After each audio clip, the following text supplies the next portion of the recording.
এখন নর্থ বেঙ্গলে শিলিগুড়ির দিকে প্রায় প্রতিদিনই কিন্তু বৃষ্টি হচ্ছে, আর ওয়েদারটাও ভীষণ ঠান্ডা ঠান্ডা হয়ে গেছে। যদিও বাড়িতে ফোন করলেও শুনতে পাই যে ওইদিকেও ভালোই বৃষ্টি হচ্ছে, তবে কিছু কিছু দিন মায়ের কাছে ফোন করলে মা বলে যে ওইদিকে অনেক বেশি রোদ উঠেছে, গরমও পড়েছে।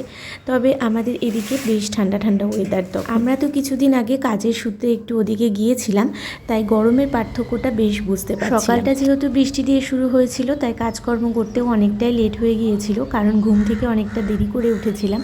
হাতের কাজগুলো সেরে নিয়েছিলাম। একটু বৃষ্টি কমতেই দীপ্ত এসেছিল ছাদে, আর আমি তো বলছিলামই যে আমরা যেখানে থাকি সেখানে ওপরে কাজ হচ্ছে। তবে যেদিনই ছাদ ঢালাই হলো সেদিন বিকেল থেকেই ছিল অনেক বৃষ্টি, অনেক সিমেন্ট যেগুলো ধুয়ে গেছে। পরে শুনছিলাম যে ওটার ওপর দিয়ে আবার লেয়ার দেওয়া হয়। বৃষ্টি হলে পাহাড়গুলো কত সুন্দর স্পষ্টভাবে ফুটে ওঠে, আমাদের ছাদ থেকেই কিন্তু সেটা দেখা যায়। সকালবেলা অনেকটা দেরি হয়ে গিয়েছিল জন্য আমি পাতলা করে একটু ঝোল বানিয়েছিলাম, আর সঙ্গে গরম গরম ভাত করে নিয়েছিলাম। আলু, পেঁপে, মিষ্টি কুমড়ো, রাঙা আলু এই সমস্ত কিছু দিয়ে আমি সকালের খাবারটা করেছিলাম, মানে ঝোল বানিয়ে নিয়েছিলাম আর সঙ্গে ভাত ছিল। আর এখন যেহেতু ছাদে কাজ হচ্ছে সেই জন্য আমাকে সমস্ত জামা কাপড়গুলো ঘরের মধ্যেই মেলে দিতে হচ্ছে। সেই সব কাজ করতে করতেই আবার দীপ্ত এনেছিল চিকেন, কারণ আমরা এখানে অনেক দিন হলো চিকেন খাই না, আর আমাদের চিকেন খুব একটা খাওয়াও হয় না বলতে গেলে।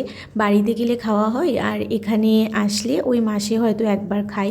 তো সেই জন্য অনেক দিন খাওয়া হচ্ছে না জন্য দীপ্ত আবার নিয়ে এসেছিল। এখানে একটা বড় সকালে খাওয়া দাওয়া করার পর সাথে যে সমস্ত কাজ কয়েকটা টুকটাক ছিল সেগুলো করে নিয়েছিলাম, আর সঙ্গে সঙ্গে আমি চিকেনটাকেও ভালো করে ধুয়ে নিয়ে নুন হলুদ মাখিয়ে রেখেছিলাম। চিকেনটা করার জন্য যে সমস্ত প্রিপারেশান করার দরকার মোটামুটি সেগুলো আমি গুছিয়ে নিয়েছিলাম। আর এখানে তো তোমরা জানোই, আমি বারবারই বলি যে আমার মিক্সির ব্যবস্থা নেই, সেই জন্য আমাকে গুঁড়ো মশলা দিয়ে করতে হয়। তো আমি গুঁড়ো মশলা দিয়ে করে নিয়েছিলাম। এখানে মাংসটা আমি কষিয়ে নিয়েছিলাম, আর কিছুটা কষা মাংস তুলে আমি আর দীপ্ত খেয়েওছিলাম। এরপরে আমি গরম জল দিয়ে দিয়েছি ভালো করে কষানোর পরে।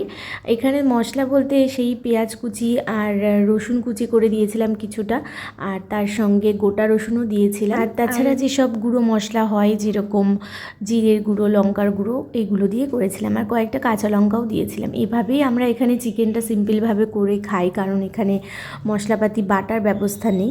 তো যতটুকু আর কি করা যায়।